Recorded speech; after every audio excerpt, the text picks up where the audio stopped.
Mapayapang hapon, Pilipinas! Ito po ang inyong balerina ng bayan, si Lisa Macuja Elizalde, na bumabati sa lahat ng nakikinig sa DZRH Radio at sa mga nanonood sa DZRH TV, lalo na sa ating mga kasamahang alagad ng sining at kultura sa buong bansa.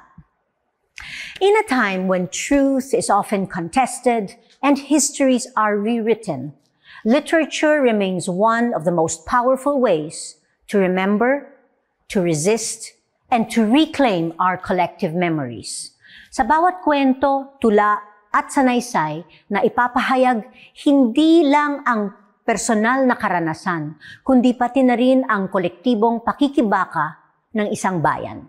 Sa hapong ito, tatalakayin natin kung paano ang panitikan na nakaugat sa karanasan at kasaysayan ay pwedeng maging anyo ng pagmamalasakit sa bayan at kung bakit sa bawat kwentong may kabuluhan mananatiling buhay ang diwa ng kalayaan. Kaya't huwag kayong aalis, samahan ninyo kami sa kalahating oras ng masaya at mapagpalayang kwentuhan kasama ang manunulat at propesor ng panitikan na si Dr. Clarissa V. Militante. Magbabalik ang Art to Art pagkatapos ng ilang paalala. Programang hatid ay sining at kulturang para sa lahat. Magbabalik ang Art to Art. Tinesting, sinuri, siniyasan. Ang resulta? Super effective ang Shield sa pagpatay ng bakterya at virus. Shield Antibacterial Soap. Believe ang mga eksperto sa Philippine Nurses Association. At si Mami. Tiwala ako sa Shield. Shield Antibacterial Soap. Napatunayang mabisa. Ang mga nurse, tiwala. ACS. Hello, Washi! Laundry day na naman! Yay! Anong meron? Mancha ng chocolate, putik, may libag pa. Kaya natin yan! With Pride Washing Machine Detergent, may triple stain-away formula. Tanggal ang makapit, madikit, at malupit na dumit mancha. Kaya easy-easy ang labada. Mula noon hanggang ngayon. All you need is pride. All you need is pride. ACS. Usapang sining at kultura para sa lahat. Art to Art. Nandito pa rin tayo sa Art to Art at kasama natin sa hapong ito ang manunulat at propesor ng panitikan na si Dr. Clarissa V. Militante. Magandang hapon sa iyo, Clarissa. Magandang hapon, And Lisa. Welcome, of course, to Art to Art. I'm glad to be here. First time ninyo sa aming programa, yes, no? and I'm kind of nervous.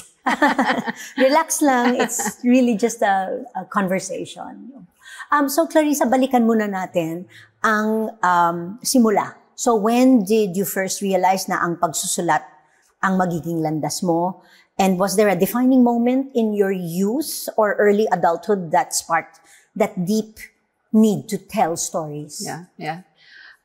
Actually, I always call myself as a late bloomer pagdating sa pagsusulat. Nung college, sa Lasal, I dabbled in writing, published perhaps a couple of short stories in Filipino. Pero nung pag-alis ko sa university, na iba-iba na ng landas. So, I stopped writing literature. And then at some point, I think 21st century, there was an urgency to go back to writing. I cannot pinpoint the exact reason or moment, just remembering that there was a point in my life at that time na parang kailangan ko magsulat, no? Parang hindi magiging kumpleto yung buhay kung hindi magsusulat. So doon ulit ako nagsimulang magsulat, and this time I started writing a novel, no? For the first time, kasi before short story, mga maikling tula, ganon. This time I tried my hand at writing a novel, no? And it took several years. Matagal kasi yung cycle ng pagsusulat, no, I realized, no. And the first published novel was We Who Cannot Be Daughters, no. So, yun yung point ng pagsisimula. Realization lang na may commitment pa rin sa craft na hindi ko matutuloy, no? Yung aking buhay, yung aking pagiging asawa, magulang, and even now as a professor, if I'm not writing literature, specifically if I were not a novelist. Okay. So you have copies of the 3 published novels you have so far. Na-mention mo na We Who Cannot Be Daughters was the first one. The first one I wrote, The first one you wrote, and the first one that was published as well. Actually, correct. The first one that was published was the first edition of Different Countries. Different Countries, okay. Under Anvil Publishing pa siya noon. I was longlisted in the Man Asia Literary Prize 2009, and then naging interesado ang Anvil to publish it, so pinublish nila. Nabanggit ko lang, una kong sinulat yung We Who Cannot Be Daughters. For some reason, hindi ko siya matapos-tapos, no? At sumingit itong Different Countries. So siya yung natapos, na unang na-publish, but I always claim and say na ang una ko talagang sinulat ay yung We Who Cannot Be Daughters. Okay. About Different Countries, your first published novel, it delved into memory, diaspora, and political violence. So, sa paningin mo, how does literature become a space for healing and confrontation, lalo na for Filipinos grappling with historical trauma? Yes, no? Tingin ko mahirap na para sa isang manunulat na Pilipino na hindi kasama yan sa sinusulat niya, no? Kasi bilang mamamayan, bilang manunulat, bilang individual na Pilipino, lagi tayong nasa gitna ng mga pangyayari, nasa gitna tayo ng agos ng kasaysayan. So parang hindi madali na iwasan yan, no? Parang laging pumapasok yan sa kamalayan natin. And kapag nagsulat na, sa tingin ko, laging papasok, no? Yung pampolitika, panlipunang sitwasyon, lalo na sa panahon na sinusulat ng manunulat yung kanyang akda. Papasok at papasok siya dun sa mga pahina ng sinusulat na kwento.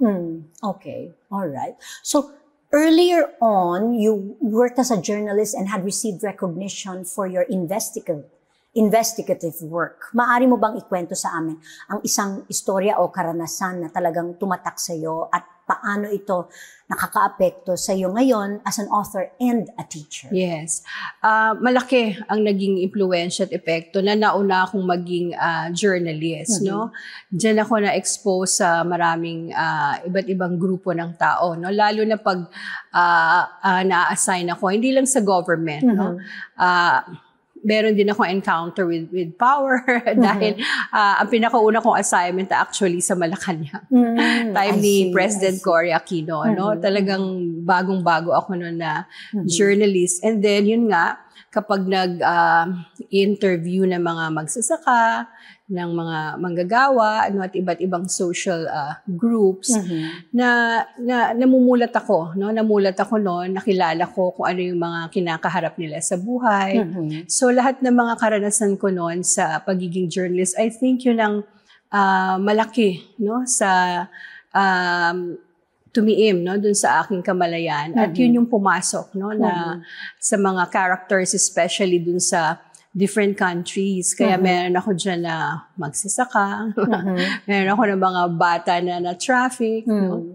And also, because of the experience with NGOs, pumasok din yung character na from Cambodia. So lahat yon nagiging impluwensya ko yung encounter ko no, sa iba't ibang sectors of society, especially back when I was still a journalist. Okay. So, kadalasan nga sinasabi na ang pagsusulat ay isang uri ng pag-aklas. Revolt against forgetting, against the silence. In your view, ano ang papel ng mga manunulat ng isang bansang dumaraan sa krisis o pagbabago, hindi lang sa Pilipinas, but anywhere in general? Yes, yes. Sa tingin ko, dalawa no? Laging may dalawang bahagi ang manunulat. Yung kanyang pagiging manunulat at nilalabas na yung kanyang anumang gusto niyang mensahe, political, panlipunan, no? Sa kanyang panulat. No?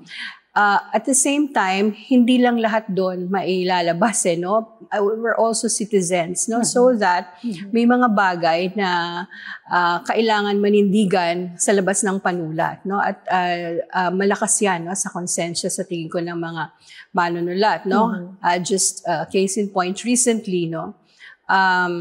May mga panawagan, no? Sa rally, no? Or mobilisasyon dahil dun sa nangyayari sa Senado, no? So yung mga or in the past, no, yung may mga pagkilos, no, na kailangan ng presensya bilang mamamayan, tumutugon doon yung manunulat, no. So labas sa paniniwala sa kapangyarihan ng panulat, bilang individual na mamamayang Pilipino, tumitindig ka rin at sumasali, nakikilahok sa iba-ibang avenues, no, para ipakita yung pagtindig mo towards sa maraming issue ng bayan. Totoo. Marami pa po tayong pag-uusapan kasama ang book author, journalist, and literature professor na si Dr. Clarissa Militante. Dito pa rin sa Art to Art. Magbabalik po kami pagkatapos na ilang paalala. Programang hatid ay sining at kulturang para sa lahat. Magbabalik ang Art to Art. Schedule ng mga inaabangang konsyerto, update sa mga magagandang panoorin sa mga tanghalan at teatro. Narito na ang Art to Art Calendar. Narito ang ating arts calendar. Sa panitikan, sa July 15, ipinagdiriwang ang 42nd National Children's Book Day sa paggunita ng pagkakalathala ng folktale classic na The Monkey and the Turtle ni Jose Rizal noong 1889. Pinaniniwalaan itong simula ng Philippine children's literature at maging ng Filipino comics sa dahilang sinulat at iginuhit ni Rizal ang naturang kwento. Marami ng mga sumunod na bersyon ng aklat na ito kasama na rin ang isang reproduction ng original na obra ng pambansang bayani. Samantala bilang bahagi ng pagdiriwang, inihahandog ng Philippine Board on Books for Young People ang isang day-long workshop na naaayon sa temang Imagination Fills the Air. Pinamagatang Creating for Children Through Books, Stories and Illustration, isasagawa ito sa July 19 sa Museong Pambata, Rojas Boulevard, Corner South Drive, Manila. Para mag-register, mag-email sa secretariat@pbby.org.ph. Sa teatro, inihahandog ng Trumpets ang musical na Joseph the Dreamer sa pangalawang linggo nito hanggang July 20 sa Carlos P. Romulo Auditorium, RCBC Plaza, Makati. Sa panulat ni Freddy Santos batay sa kantata na Dreamer, What Really Happened to Joseph, ito ay kwento ng pamilya, paniniwala, pag-asa at pagpapatawad. Tampok sina Sam Concepcion at Jordan Andrews bilang Joseph, Gary Valenciano bilang Jacob, Carlo Orosa at Lawrence Martinez bilang Pharaoh, at si Aizal Santos at Julia Serrat bilang Rachel. Maaring bumili ng ticket sa Ticket to Me. Sa sining biswal, inihahandog ng Gallery Joaquin ang unang solo exhibit ni Abra Pingol, isang visual artist na mula sa Valenzuela City. Pinamagatang Ligaya, nagtatampok ito ng mga obrang nagpapakita ng payat na Pilipinong pamumuhay sa isang estilong makulay at mapaglaro. Matatagpuan ng Gallery Joaquin sa The Podium, ADB Avenue, Ortigas Center, Mandaluyong City. Para sa karagdagang detalye, mag-email sa podium.galleryjoaquin@gmail.com. Tinesting, sinuri, siniyasan. Ang resulta? Super effective ang Shield sa pagpatay ng bakterya at virus. Shield Antibacterial Soap. Believe ang mga eksperto sa Philippine Nurses Association. At si Mami. Tiwala ako sa Shield. Shield Antibacterial Soap. Napatunayang mabisa. Ang mga nurse, tiwala. Hello, Washi! Laundry day na naman! Yay! Anong meron? Mancha ng chocolate, putik, may libag pa. Kaya natin yan! With Pride Washing Machine Detergent, may triple stain-away formula. Tanggal ang makapit, madikit, at malupit na dumit-mancha. Kaya easy-easy ang labada. Mula noon hanggang ngayon. All you need is pride. All you need is pride. ACS. Usapang sining at kultura para sa lahat. Art to Art. Andito pa rin tayo sa Art to Art at kasama pa rin natin ang may akda ng nobelang Different Countries, author, journalist, and educator Clarissa Militante. Okay, before the break, we talked about different countries. the first published novel. Can you tell us more about the other two novels that you have brought copies here in the studio of, State of Happiness and We Who Cannot Be Daughters? Yes, thank you. Yung We Who Cannot Be Daughters, no, published by UST Publishing House. No, sabi ko ngayon, yung unang naisulat, may kaugnayan ito dun sa sinasabi mong role ng panitikan sa kasaysayan. No? Minsan kasi nag-uumpisa ako sa tanong, no? Hindi lagi naman na kung ano yung nangyayari sa lipunan, diretsong pumapasok. Kasi may creative process ng isang manunulat. So, lumalabas din yan as fiction na hindi laging yung tinatawag nilang realist na tipo ng nobela. So, sa We Who Cannot Be Daughters, ang backdrop niyan ay kasaysayan ng Pilipinas. So, meron siyang tungkol sa kasaysayan under Spanish colonization, and then yung character at yung mga susunod na character under the American period, and then under contemporary Philippines, no? So, ang tanong, no, na pumasok sa isipan ko niyan, yung pagkakaugnay-ugnay ng mga pangyayari sa kasaysayan, no? Paano tayo nadidisconnect, no? Paano ulit mag-reconnect. So, tumatakbo yan dun sa isip ko habang naisusulat yung kwento na tumatagos sa iba't ibang periods of history na siya rin namang kasaysayan ng ating bansa. I see. And yung State of Happiness naman? Yung State of Happiness, parang may pagka-ironical yan, no? Kasi nga State of Happiness, di ba? Nag-umpisa ako sa pamagat. Laging sinasabi na tayo ay bayan ng mga nakangiti at masasaya. Na positibo naman, no? Pero dahil marami din tayong hamon na kinakaharap bilang mga Pilipino. So parang ano na yung mga sinasabing kasiyahan natin, no? Na tayo ba ay nasa estado ng kasiyahan, no? So ang main naman yan plot, main context ay yung mga tao.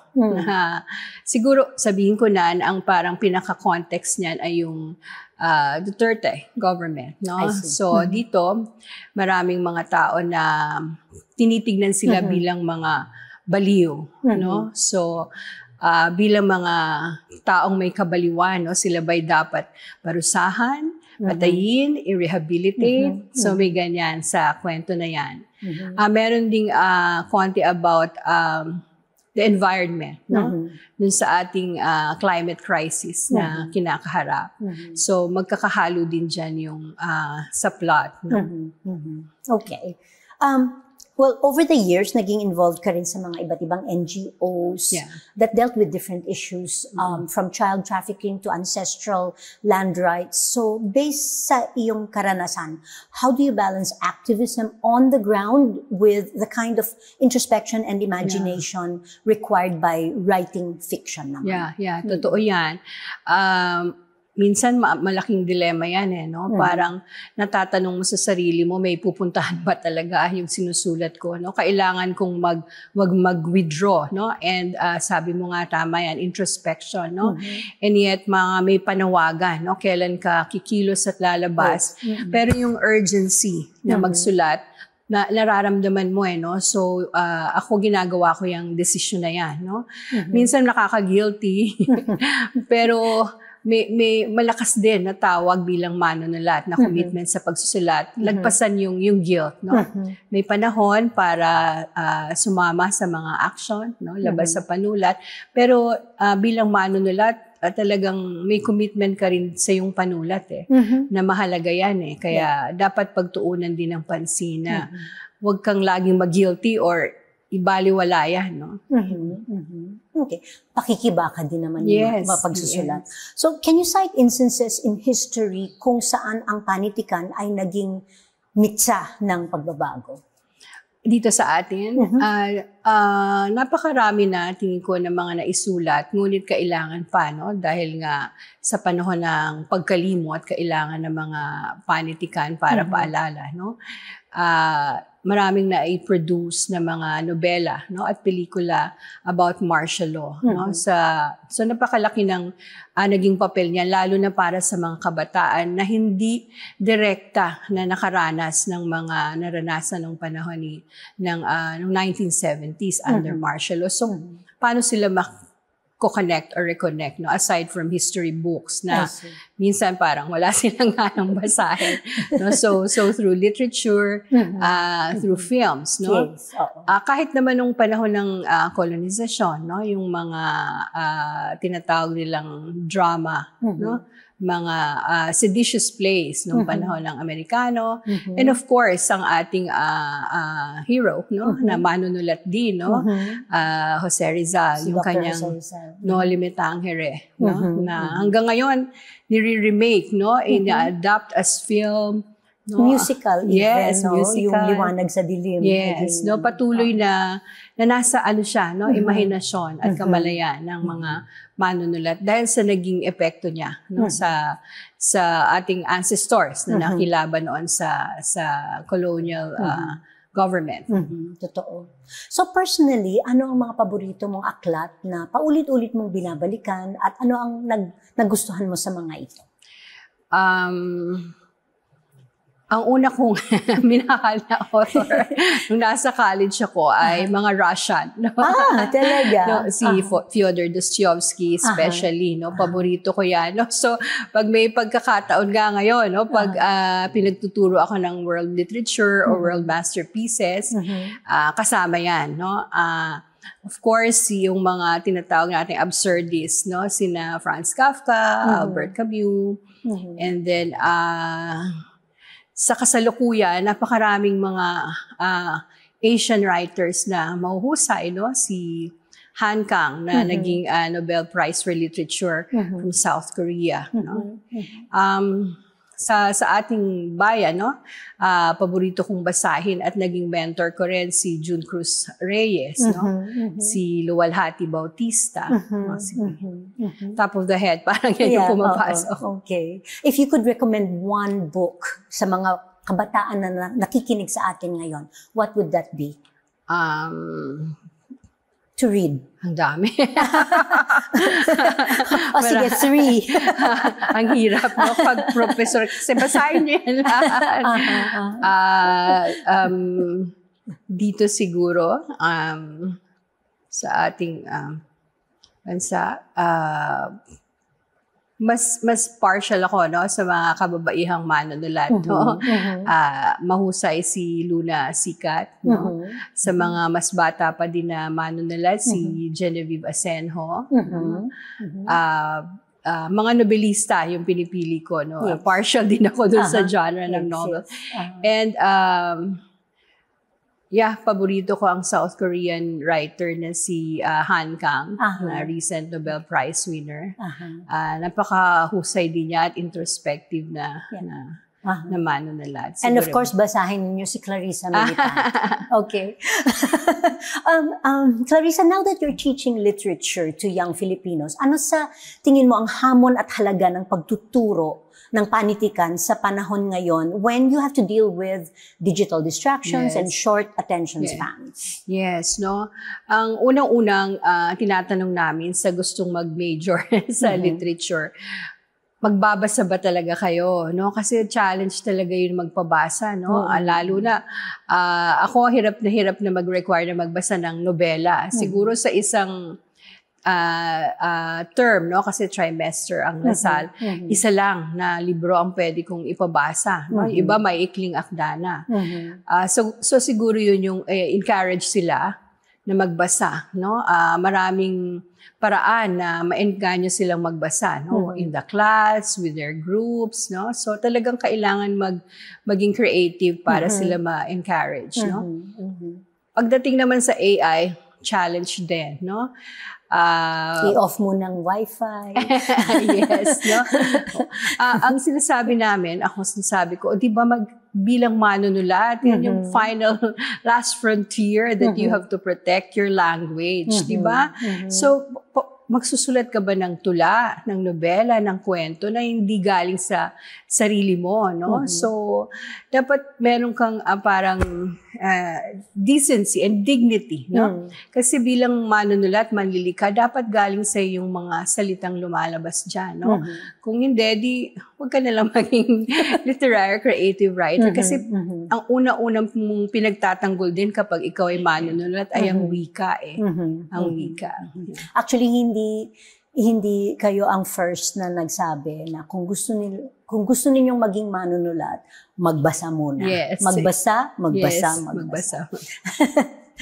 Okay, at syempre, as a member of the academe, research is an important component of your work. So, ano ang mga areas of interest mo sa pananaliksik at bakit mo ito napili?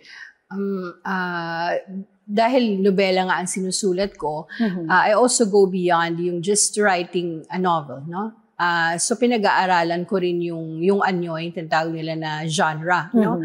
Ano yung mga development, ano yung challenges, no? Paano na yung mga pagsusulat ngayon ng nobela, no? Especially ang tinitingnan ko recently, yung naging research ko was about East Asian novels, no? So paano yung treatment ng time, no? Sa nobelang Asiano, especially East Asia, no? Kasi iba yung danas natin ng panahon kaysa sa danas ng panahon ng mga nasa Western, no, hemisphere. So, yun. Pinag-aaralan ko yung anyo, no, yung formal characteristics. Yun yung basically focus ng research ko ngayon. Okay. At sa tingin mo, anong papel ang dapat gampanan ng panitikan in this age of fake news and disinformation when so many truths are erased or rewritten? Siguro yung pagpapaliwanag, no? Kasi pag sinabi nilang, kasi fiction, no? So parang, hindi totoo yan. Fiction yan no? Kundi yung pagpapaliwanag na ang nobela, no? Ang likhang kwento, hindi yan factual, pero may katotohanan dyan, no? There's truth in the novels, in fiction, no? If I can just quote, no, halimbawa si Salman Rushdie, no, but I will be paraphrasing him. Sinabi niya na yung tula, hindi naman yan talaga ang isang tula, hindi makakapagpabagsak ng isang dictatorship halimbawa or makakapagbabago ng lipunan, no.